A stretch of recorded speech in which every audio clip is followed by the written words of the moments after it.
is Colleen McGee welcoming you to another episode of Fort Riley, the podcast, for episode 88.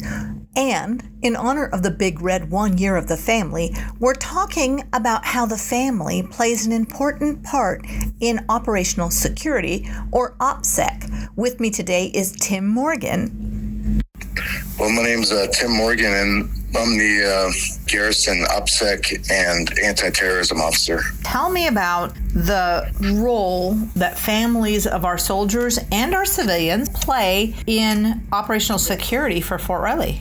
Our family members, they're part of the military community, the Army community. And on Fort Riley, they're privy to certain pieces of information that, although they may seem insignificant to the individual at the time, our adversaries may be putting together pieces of the puzzle to develop a picture of what our actions are here on Fort Riley and what may be going on in the Army at large. So give me an example. Say I'm the daughter of a soldier and I'm on social media all the time chatting with my friends. What are some of the things I should be really careful about not posting? Things that they might want to be careful about are information about deployments, arrivals, flight schedules, movements, locations. Some things they might hear, they might hear their mother or father, who's the service member, talk about new equipment that they're testing, weapons and training that they're doing.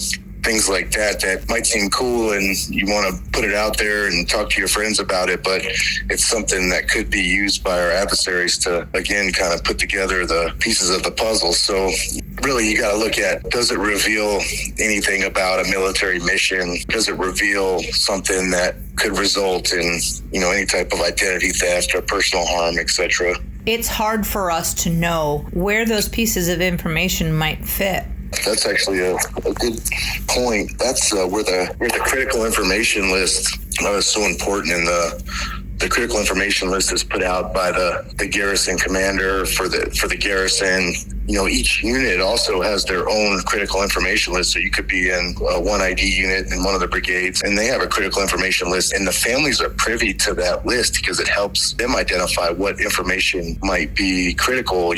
Basically, OPSEC is protecting unclassified information. So, it's sensitive but unclassified. So it's something that, if you overhear it, it's not necessarily a spillage or a violation. An example, some of this might be about our security at the gates, and putting it on social media, well, it kind of gives away some of our security plans and procedures, some of our vulnerability information. So even morale information, you talk about my mom's unit's been training so much and everybody's down in the dumps. It might seem harmless, you're just venting some frustration, but at the end of the day, it could help our adversaries, plan an operation against us. You said the families have access to this critical information list. Do they get that through their soldier? Yes. So the soldiers have it. The Family Readiness Group representatives at the units, they're trained in OPSEC as part of their FRG training. But really, the service member or the employee can get that and provide it for their families. It's really common sense type stuff, security plans and procedures, network and communication related stuff, troop movements, special training, specialized training, information about exercises, any type of vulnerabilities, equipment limitations, things like that. So it's not like we can't talk about general things. No, and there's some great examples about how to answer some of these questions. So, instead of saying something like, my service member's coming home at a certain time, my service member's coming home in June, my service member's coming home this summer, so you could talk about it, you just want to generalize it, not make things so specific to provide that information to a potential adversary. I think that's important to be able to still be proud publicly of our service members and our families. Yeah, exactly. And, you want to be proud of our service members, and, I certainly am. And, it's just about being smart, understanding your level of responsibility as part of the Army team. The most important thing, understanding that they are part of the team. They're a critical member of any unit. And with that membership and privilege comes responsibility, and the responsibility is protecting that critical information and helping protect our service members.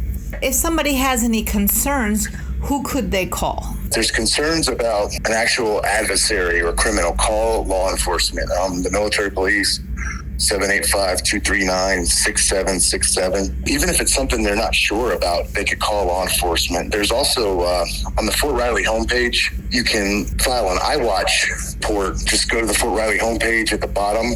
There's a box that says iWatch. You could click on that and you could file a report, and you could put your name with it and contact information, or you can make it anonymous, however you feel comfortable doing it. Thank you for listening. This has been another episode of Fort Riley, the podcast.